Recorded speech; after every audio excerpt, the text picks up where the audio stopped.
like to correct one thing. I'm not the ultimate troll. I only troll Stephen A. All right, now to one of the biggest wild cards in this year's NFL draft. The landing spot for Colorado star Shedeur Sanders still up in the air just 1 week out from the big day. Shefty breaking down Shedeur's potential landing spot. Adam?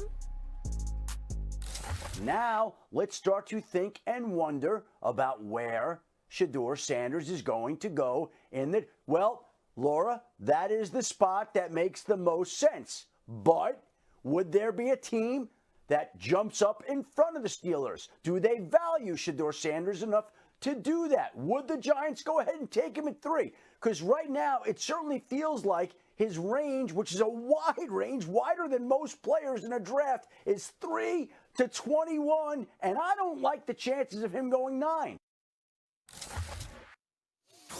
Meanwhile, Pittsburgh is clearly still in the mix for Aaron Rodgers. Okay, so here's the question. Would Rodgers be a good mentor for Shedeur?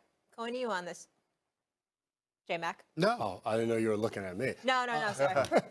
Absolutely. I look at this for Shedeur Sanders. You can't take away what Aaron Rodgers has accomplished in this league, the multiple MVPs, the Super Bowl ring, to still be playing the game at 40 years old. For Shedeur Sanders, you get in, whether Aaron Rodgers speaks to you or not, you get to witness what greatness is right in front of you, and that's an opportunity that everybody doesn't get. We look at Caleb Williams last year, drafted first overall. Another young guy, a second-year quarterback in his room who was still figuring out the NFL as well. So for Shedeur Sanders, you get a guy like Aaron Rodgers who's in your quarterback room. You get to ask him questions. Why did you make this read? Why did you throw the ball to this spot? How did you work on your accuracy? The all-platform throws, the being able to do things outside the pocket. You get to ask him all of those things. I remember having a quarterback, Jacoby Brissett, when we were in Miami with the Dolphins, and he would sit in the quarterback room, and he would ask his quarterback coach questions at times. He said, but then there were moments where Dan Marino would come in and would just sit in the quarterback room. He said, whenever Marino was there, I would ask him any and every question I had about playing the quarterback position because he had done it at such a high level. For a young quarterback coming in the league, to have Aaron Rodgers, to see and watch him every single day,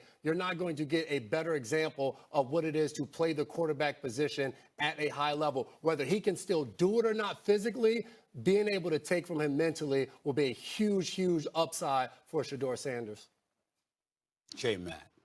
Talk to me. You know good and damn well that ain't the reason this question's being asked.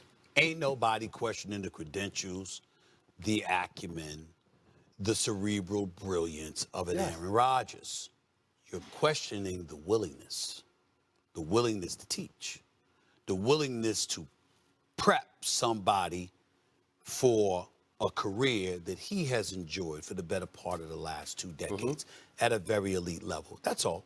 And when you think about Shedeur Sanders, like, when I say no, this is not throwing any shade on Aaron Rodgers. He hasn't been perfect. There have been things that I've been critical about of him in the past, but for the most part, I'm the guy that coined the phrase, he's a bad man, because he was. And Aaron Rodgers will always be special to me. That brother was something special. Until Patrick Mahomes came along, I thought from the talent perspective, Aaron Rodgers is the greatest quarterback I'd ever seen in my life because nobody could do all the things from the quarterback position that he could do until Patrick Mahomes blessed us with his greatness. Having said that, when you are on camera acknowledging and admitting you've got personal issues that you have to deal with and that you just don't know whether you're going to retire, you're going to play or whatever, that's not somebody I want my young quarterback exposed to because at this particular moment in time, he's devoid of that passion, it seems. It's not throwing any shade on Aaron Rodgers. It's simply pointing out that we all reach a point in life, Mike T. That's a good point. J-Mac, Molly.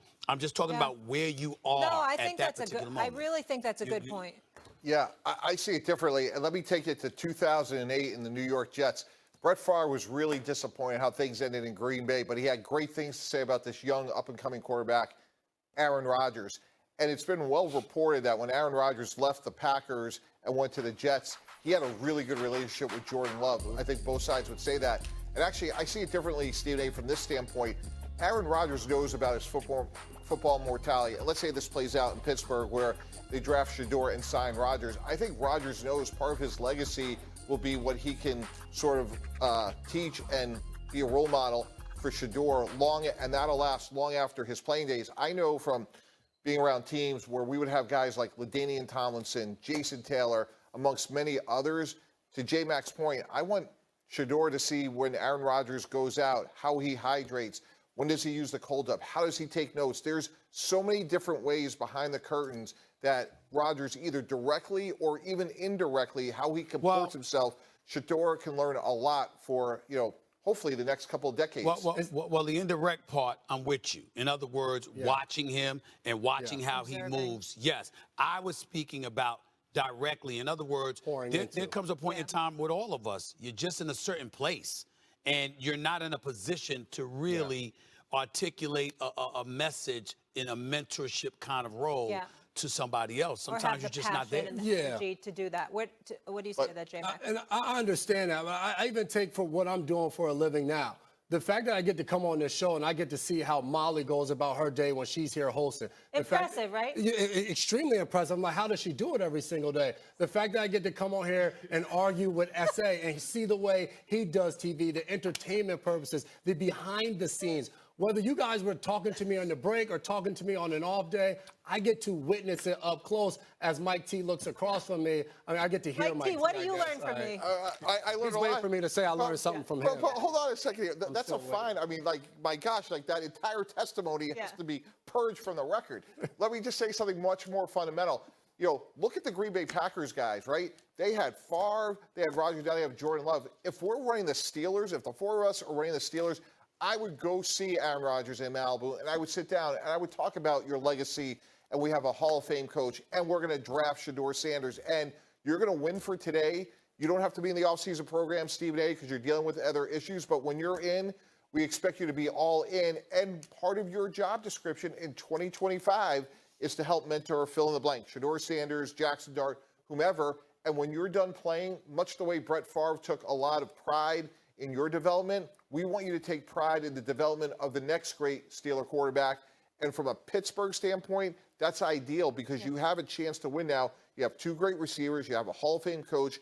You still have a good defense. So to me, I think there's a way you could approach Rodgers to get him in the right mindset and to hopefully impact him in a way where he wants to be there. My concern, to be candid, though, and I think what Molly said earlier in the show was, you see, I'm taking copious notes when Molly speaks, is that the way he said, maybe I am interested in playing, like, that's not the mindset you need to be an effective starting quarterback.